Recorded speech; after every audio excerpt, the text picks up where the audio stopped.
আবার কই যাচ্ছেন এখন? বলা যায়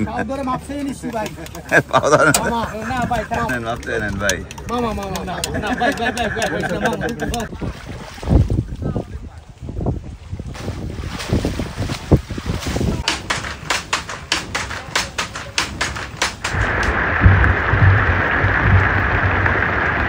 আমন্ত্রণ সবাইকে, আশা করি ভালো আছেন।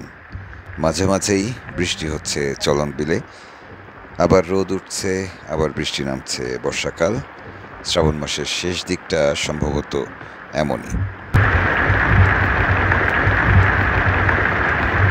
চলন বিলে আমাদের শেষ দিন।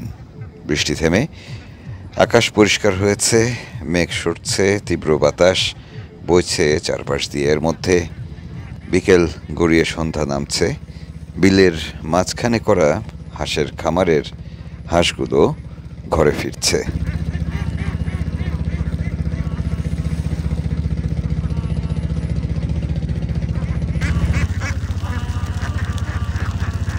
সন্ধ্যা হলেই হাঁসগুলোর ঘরে ফেরারই কথা, কিন্তু বেশ বিপদের মধ্যে আছেন মনে হচ্ছে এই খামারিরা। আমরা ট্রলার নিয়ে সেখানে দাঁড়াতেই হাঁক দিয়ে বললেন ব্যাগার দিতে হবে। আমি ঠিক বুঝতে পারিনি যে ব্যাগার দেওয়া মানে কি, কিন্তু আমি নেমে খুব উৎসাহ নিয়ে সেদিকে এগিয়ে গেলাম। আবার মনে হচ্ছিল যে আমাদের থাকার কারণে হয়তো হাঁসগুলো ঘরে ঢুকছে না। তো একরকমের দ্বিধাদ্বন্দ্বের মধ্যে সেখানে দাঁড়িয়ে আছে। এই সময় পাশে দাঁড়িয়ে থাকা আমাদের ছোট ভাই মিজান বলছিলেন যে ব্যাগার দেওয়া মানে তাকে একটু সহযোগিতা করতে হবে। খাবার নিয়ে তিনি দাঁড়িয়ে আছেন, একপাশে তার ছেলে নৌকা নিয়ে হাঁসগুলোকে তাড়াচ্ছেন, কিন্তু কিছুতেই তারা ঘরে ঢুকছে না। ঘরের মুখ থেকে আবার ফিরে আসছে। ঘটনাটা কি ঠিক বুঝতে পারছি না।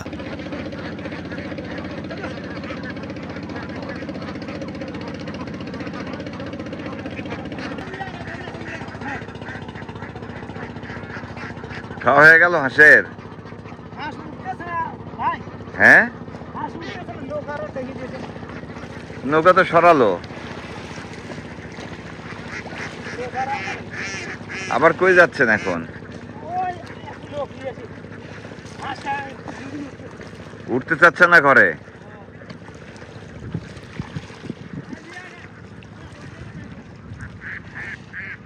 হাঁসগুলো ঘরে উঠতে চাচ্ছে না। হ্যাঁ,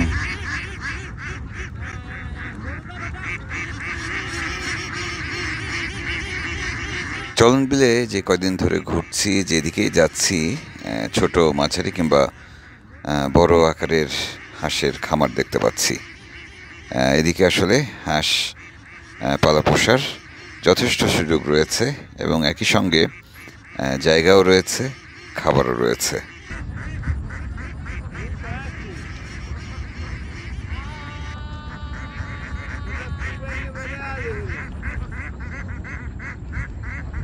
শ্রাবণ ভাদ্র মাসের আবহাওয়া, একটু পরপর বৃষ্টি নামছে, বৃষ্টি শেষ হলে আবার গরম পড়ছে, ভ্যাপসা গরম। খুবই বিচ্ছিরি অবস্থা। তাই ট্রলার থেকে নেমে এখানে দাঁড়িয়েছি, আরও কিছুক্ষণ এখানেই থাকবো। ওদিকে মানুষজনের অভাব, আগেই বলেছি, পুরো কাজটি করতে আরও 1-2 জন দরকার। তাই একদম বাড়ি থেকে নৌকা চালিয়ে খামারির স্ত্রীকে নিয়ে আসা হচ্ছে। তিনি থাকবেন একেবারে খামারের যেই ঘরটি রয়েছে সেই ঘরের মূল দরজায়। শামুকটের কি চিংড়ির খামারে যায়। এই খামারিরা 2টি নৌকা নিয়ে হাঁসগুলোকে এখনও তাড়িয়ে বেড়াচ্ছেন। আমরা সম্ভবত একদম শেষ পর্যায়ে চলে এসেছি। হাঁসগুলো বিল থেকে এনে জড়ো করা হয়েছে রাস্তার পাশে। আমরা আসবো? আচ্ছা আচ্ছা, আমি তো ভাবতেছি কাছে গেলে ডিস্টার্ব হবে।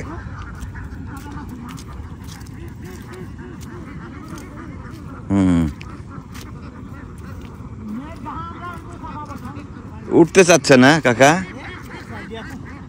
উঠতে চাচ্ছে না। ও শিয়াল তাড়াইছে, ভয় পাইছে। আচ্ছা আচ্ছা আচ্ছা আচ্ছা, আমরা বাড়ি ঢাকা থেকে আসছি। হ্যাঁ, তাহলে এখন উপায়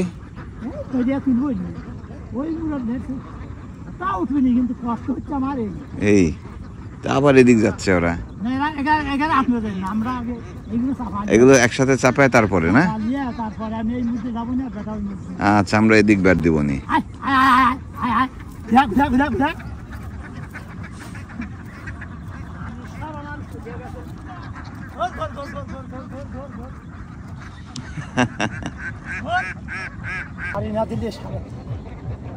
কতগুলো হাঁস? 1000। শিয়াল খায় ফেলে? ওই যখন দিনের বেলা শিয়াল খায়, ওই ঘরের মধ্যে এসে খায়।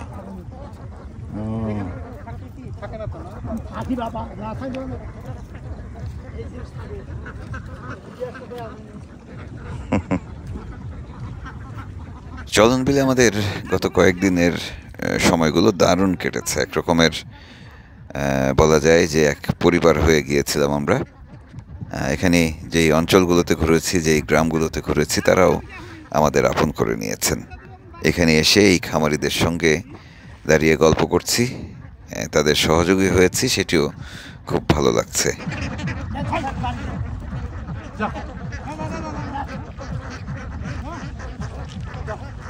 সামনে যে পথটুকু দেখছেন, এটি আসলে বেড়ি বাঁধের মতো। বৃষ্টি হয়েছে, একেবারে পিচ্ছিল কাদা, সেখানে দাঁড়িয়ে থাকাও বেশ কষ্টের আমাদের জন্য। তারপরেও আমরা সবাই মিলে চেষ্টা করে হাঁসগুলোকে ডাঙার উপরে তুললাম। এরপর একটু তাড়া দিয়ে সোজা ঢুকিয়ে ফেলা হলো সামনে যে নীল চালওয়ালা ঘরটি, তার ভিতরে। লোক লাগে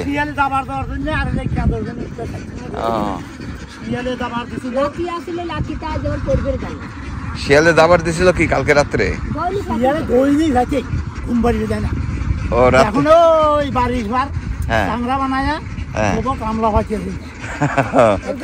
আমাদের নেন, আমরা ডিউটি করে দেই 2 দিন, বেগার খাটে দেই না বাবা।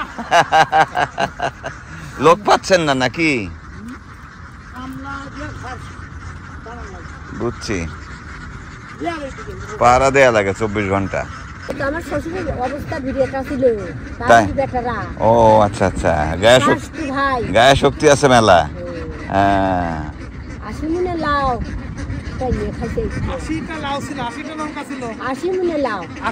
80 মনের লাউ, মানে বিরাট বিরাট নৌকা আর কি।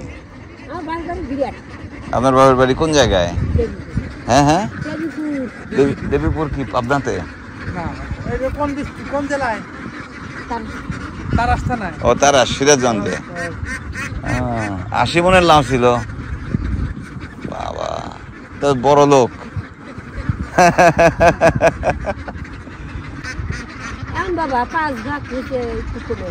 কমে গেছে সব।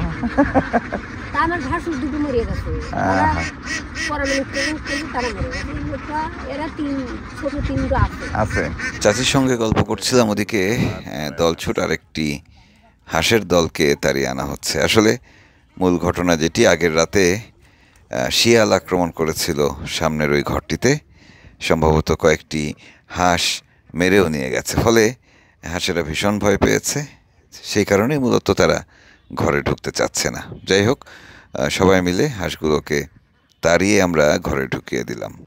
আমাদের বেগার খাটা শেষ হলো, চাচাও মহা খুশি।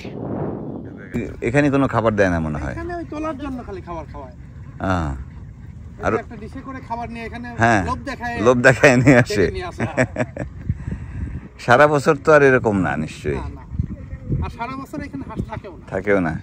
এটা কি সিজনাল একেবারে? এই শীতটাই পানি যতদিন আছে, তারপর পানি শেষ হওয়ার পর্যায়ে এসে কিছু শামুক পাবে, মাছ টাছ পাবে, এগুলো খাওয়ার পর্যন্ত শেষ। আমাদের জায়গা মাছের জায়গা, বুঝলেন? হ্যাঁ, আমার আলাদাতে সব মাছ পাওয়া যায়, তো দুয়ারি দিয়ে তো সব শেষ হয়ে গেল। বড় মাছ তো আর থাকলো না। চায়না দুয়ারি দিয়ে তো মাছ শেষ হয়ে যাচ্ছে না। বলছি যে আপনারা তো মাছ খাইছেন বড় বড়, আমরা আগে যে মাছ খাইছি, হ্যাঁ, সেই মাছ আর চোখে দেই না চাচা। আমরা কি করব তাইলে? নাতি নাতনি, হ্যাঁ, আমার গাড়ি মেটালে, হ্যাঁ, 150-200 গ্রাম করে বল খাইছি।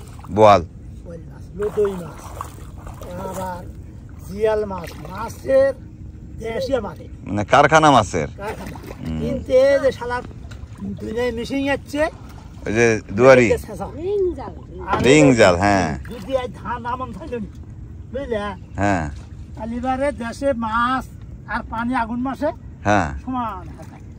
সুতির আগে দেখছি আমরা সুতি এই জালে যে, হ্যাঁ সুতি সুতি জাল, জাল। হ্যাঁ এই যে বড় বড় সুতি দিছে, হ্যাঁ এই যে এখন টানে যে রাম লাউ, ওই যে আপনার লাউ ওরাম ঘুরে ঘুরে গেছে প্রতি এই গাঙ্গের পার ওই ২০৮ নম্বর পর্যন্ত এখানে খালি শুক্তি খোলা। ও মাছ শুটকি করছো, মাছ শুক্তি মানে কত খাব। খাওয়ার মতো মানে তো এখন তো সব শেষ হয়ে গেল। এখন আমরা মাছ পাই না, আমরা কিনে খাওয়া লাগে। কি- এখন যে বিষয় ওঠায় আরো সর্বনাশ হয়, সর্বনাশ হয়েছে। এই যে মাছ ঢাকা ছিল যায়, খাওয়ার মাছও থাকে না। ঢাকা চলে যায়। দেশের মাছ আপনার টাকা, আপনার যে টাকা আমরা তার তো কিছুই না। আয় হায় হায় হায়, ঢাকার মানুষ খাওয়া খুবই আছে, বুঝতে পারছি, বুঝলে। বুঝছি। তো যাক, রাত্রে কি থাকবে, পাহারা থাকবে কে? হ্যাঁ হ্যাঁ, আপনি থাকেন? আমি ওহ দারুণ। রাতে খেয়ে চলে আসবেন আবার? আপনি আপনি আমার এটা কোনো ভয় নাই, কিন্তু ভয় কি বুঝলেন, কি? ভয় হচ্ছে আমার আমার গায়ে যদি ডাকাত পড়ে না, আগে ডাকাত পড়ছে, হ্যাঁ। ডাকাত কিন্তু পড়ে ডাকাত নাই এখন আর? না, কোনো ডাকাত পড়ে না। যাক, কিন্তু আমার গায়ের মানুষ সচেতন খুব। আচ্ছা, গ্রামের মানুষ সচেতন খুব। হুম? কত বিচ্ছিন্ন ছিল একটা সময় এই জায়গা, না এসব? ওই যে ওইখানে চাচার নাম কি জানো, নাম ভুলে গেলাম, তুমি গল্প করলো না, তোয়াইজেল। তয়জল, হুম, তয়জল কাকা। সেটাই। তয়জল কাকা না, হিসাব করলে তয়জল দাদা বলতে বড় হয়। দাদা বলতে হয়, বড় বাপ বলতে হয়। ৯০-৯৫ বছর বয়স। অবাক হয়ে গেলাম, সে যে এখনো যে সুন্দর চোখে দেখে, নিখুঁত কাজগুলো করছে। তারা খাটি খাইছে, হুম। হ্যাঁ, সব ফ্রেশ ছিল তাদের সময়। যাক,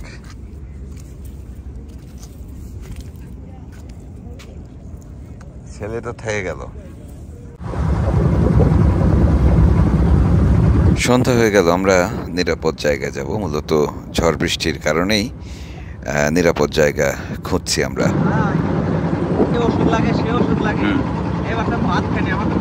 কোনো ওষুধ লাগেনি, খুব ভালো। একটা জিনিস চিন্তা করো তো, এই যে এই হাইওয়েটা না থাকলে এখান জায়গাটা কিরকম হতো? দিগন্ত জোড়া পানি। ভাই একটা গল্প বলি, এইখানকার একজনের মুখে শোনা। হ্যাঁ, তার দাদির মুখের কথা। প্রথম যখন এই দিক দিয়ে হাইওয়েটা হয়, হুম তার আগে সে কখনো ইঞ্জিন চালিত গাড়িতে ওঠেনি। হুম তো সেখান থেকে আরেকজন আত্মীয়ের বাসায় গেছে, যাওয়ার পরে নেমে এসে ওই ওনার দাদি, উনি মুরব্বী মানুষ, হ্যাঁ। দাদি বলতেছে যে এই বাসের এত বুদ্ধি, আমি কোন জায়গায় নামবো, সে বুঝে একাই আমাকে নামাই দিল। নামাই দিল ওইভাবে। মানে সে কখনো ইঞ্জিন চালিত গাড়িতে ওঠে নাই, তার যে ড্রাইভার আছে, ড্রাইভার চালায়, সে এসব কিচ্ছু জানে না। সে এই কথাটা বলছে যে বাসের এত বুদ্ধি যে আমি কোথায় নামবো। না, এরকমই তো একেবারেই বিচ্ছিন্ন ছিল আর কি।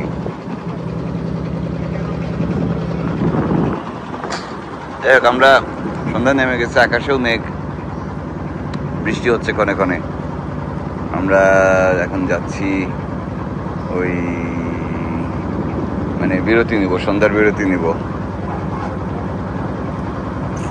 চলন বিলে আমরা চলছি। কখনো বৃষ্টি হচ্ছে, কখনো রোদ উঠছে, সময় সময় দমকা বাতাস দিচ্ছে। খোলা বিলে থাকলে বেশ চাপে পড়তে হচ্ছে আমাদের ট্রলার নিয়ে।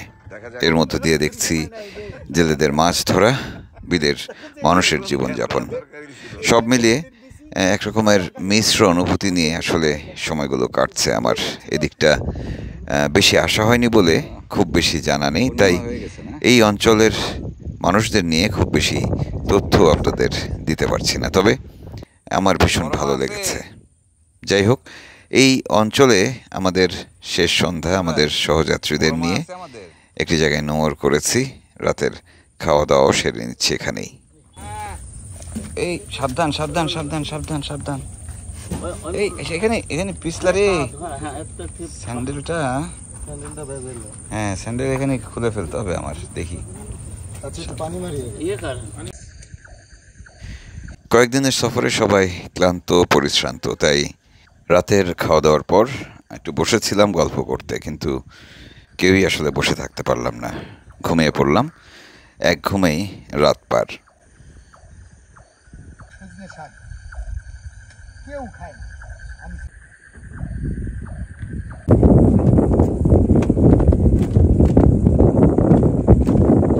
শুভ সকাল। সকালটা সত্যি ভীষণ সুন্দর। আকাশে মেঘ, রোদ আছে হালকা হালকা, আর বাতাস বইছে। মাইকে কি ঘোষণা দিল এই ভোরবেলা? বক্তব্যে যাওয়ার জন্য সকাল হয়েছে, চলন বিলের পানি বাড়তেছে, পানি ফুল দিছে দেখা যাচ্ছে। এই পর্বের মধ্য দিয়ে আমরা বিদায় নিচ্ছি। যেতে যেতে সহযাত্রীদের পরিচয় করিয়ে দিব। এতক্ষণ যাকে ঘুমিয়ে থাকতে দেখছেন তিনি আদনান, চিত্র পরিচালক, ঢাকায় থাকেন। আমার সাথে গিয়েছিলেন চলন বিল দেখতে। সাথে আরও অনেকেই আছেন, একে একে পরিচয় করিয়ে দিচ্ছি। ট্রলারে আমরা 8-10 জন রয়েছি এবং প্রত্যেকেই ভীষণ উপভোগ করছি পুরো এই সফরটি। সামনে স্কুল শিক্ষক উজ্জ্বলকে দেখছেন, আমাদের রাঁধুনি, নতুন রাঁধুনি রেজাউল ভাইকে দেখলেন, উনি হচ্ছেন হামিদ, কলেজ শিক্ষক, আমাদের চা বানিয়ে খাওয়াচ্ছেন আজকে। এই সফরটি যখন করছিলাম তখনও ভরপুর পানি ওঠেনি বিলে। এদিকে এখানকার মানুষদের যে মৌসুম ভিত্তিক কাজগুলো সেগুলো চালিয়ে নিতে হচ্ছিল। এদিকে বর্ষার মৌসুমের শেষের দিকে এসে পাট কাটা হয়, ফসলের ক্ষেত থেকে পাট এনে জাগ দেওয়া হয়, সেই জাগ দেওয়া পাট ছাড়ানো হয়, তৈরি হয় আমাদের সোনালি আঁশ।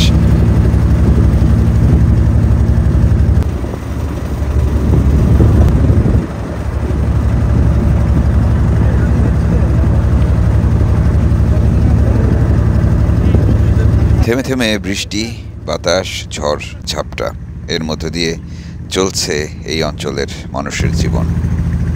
স্কুল কলেজ খোলা, তাই বৃষ্টি বাদল কিংবা বন্যা হলেও তাদের স্কুলে যাওয়া অব্যাহত থাকে।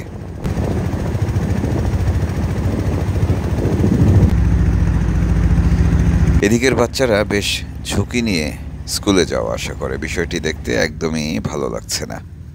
তারপরেও এটাই জীবন, তারপরেও তারা পড়াশোনা করছে, এটি বড় কথা। যাই হোক, আমরা চলতে চলতে একেবারে প্রায় কয়েক ঘন্টা চললাম এবং এসে পৌঁছালাম ছাইকোলা ঘাটে, যেখান থেকে আমরা রওনা দিয়েছিলাম সেখানেই। এখানে এসেই দুপুরের খাওয়া দাওয়ার আয়োজন শুরু হলো। যথারীতি আমাদের নতুন রাঁধুনি রেজাউল ভাই কাজে নেমে পড়লেন। আমরা সবাই চারপাশ থেকে তাকে সহযোগিতা করলাম।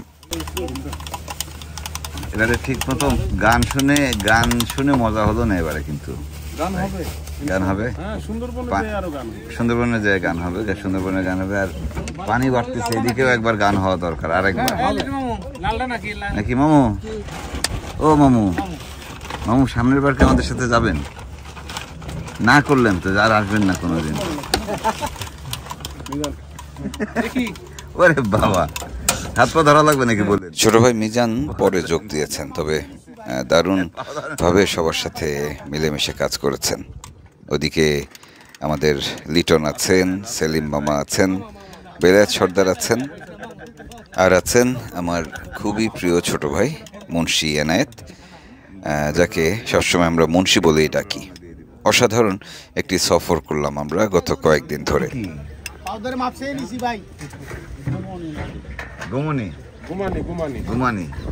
চলন বিলের পাবনার অংশ এবং সিরাজগঞ্জের অংশ দেখলাম, ভীষণ ভালো লাগলো। ভবিষ্যতে নাটোরের যে অংশটুকু রয়েছে সেদিকেও যাওয়ার ইচ্ছা আছে। যাই হোক, চলন বিল থেকে ফিরেছি, এখন যাচ্ছি চাচকিয়ায়। চাচকিয়ার লুঙ্গি খুবই প্রসিদ্ধ, সেই লুঙ্গি তৈরি করা দেখব। আমরা রওনা দিয়েছি সড়ক পথে, মাঝে বিরতি নিতেই হলো, কারণ দুপাশে বিস্তীর্ণ বিল, সেখানে যে জলাটুকু রয়েছে সেই জলায় পাট জাগ দেয়া হচ্ছে, ছাড়ানো হচ্ছে পাটের আঁশ।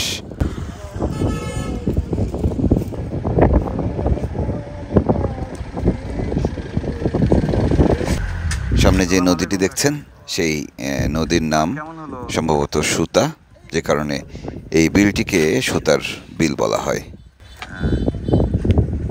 এটা হচ্ছে পাটকাঠি, চেনেন? হ্যাঁ, বেলাদাকে বলছি পাটকাঠি। এটা দিয়ে হাটবোর্ড হয়, হার্ডবোর্ড হয়।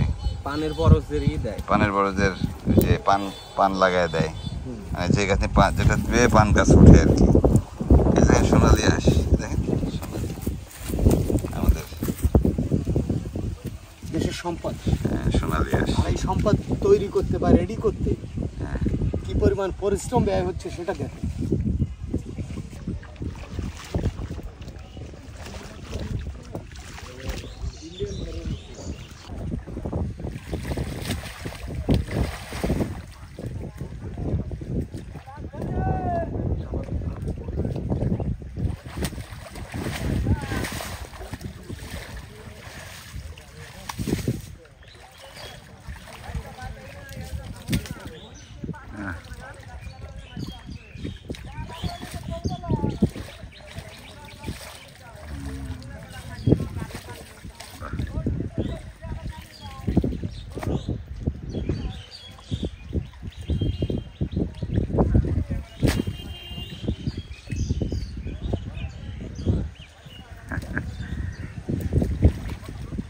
গোছানো কাজ কারবার, কিন্তু এই সারা বেলা পানির মধ্যে ডুবে থাকতে হয়।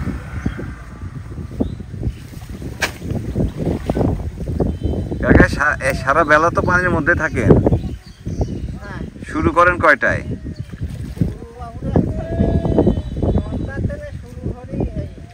থাকবেন কতক্ষণ?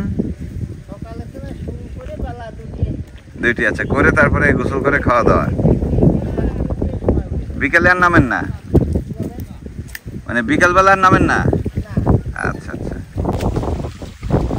কাকা, পানি তো কম পড়ছে তাই না? পানি তো পচে নাই। পানি পচলে তো অনেক চুলকানি হতো তাই না?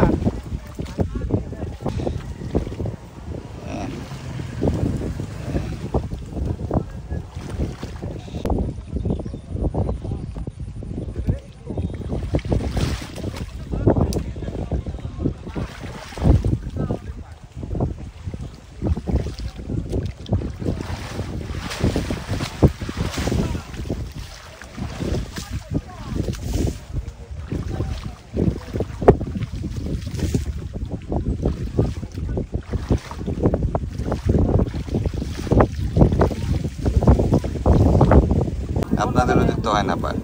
না, পাট চেনে না কেউ। শুকাতে কয় রোদ লাগে? একদিনেই, একবেলা রোদে হয়ে যায়।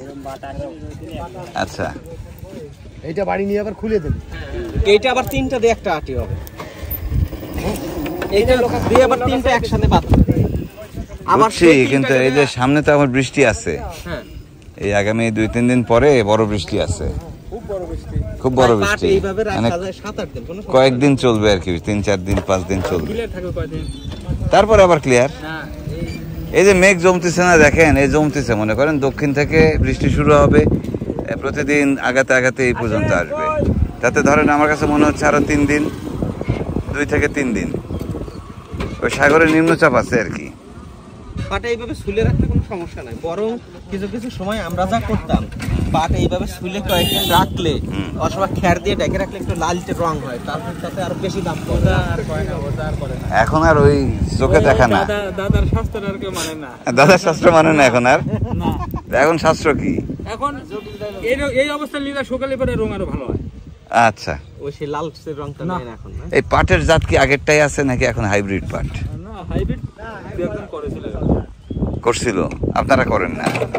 ওই একদম আগে যে পাট হতো দাদারা করতো সেটাই। তার মানে 4000-এর উপরে মন থাকলে মোটামুটি পোষায়। দামটা উঠবে ভাই, কিন্তু ওই যে লেবার দিয়ে করলে লাভ নেই। তো লেবার দিয়ে করুক আর নিজে করুক, ওটা তো দামই, তাই না? যাক। ও, যাক, চলুক কাজ, আমরা আগাই। পাটের কারবার দেখে সোজা আমরা রওনা দিয়ে যাচ্ছি চাঁচকিয়ায়। সেখানে গিয়ে সত্যিই অভিভূত হলাম।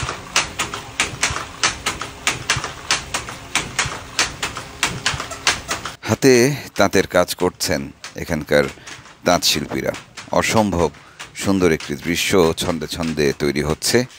তাঁতের হাতে তৈরি খুবই উন্নত মানের লুঙ্গি, যেগুলোকে চাঁচকিয়ার লুঙ্গি বলা হয়। যাই হোক, আমরা বিদায় নিব। অনেক লম্বা একটি পর্ব করলাম চলন বিল এবং পাবনার বিস্তীর্ণ অঞ্চল ঘুরে। আশা করি আপনাদের ভালো লেগেছে। আমরা এখান থেকে সোজা চলে যাব চাটমোহর, ট্রেনে উঠে ফিরব ঢাকা। এই সিজনটি আপনাদের কেমন লাগলো জানাবেন। আমরা আবারও ফিরব চলন বিলে যখন পানি বাড়বে তখন।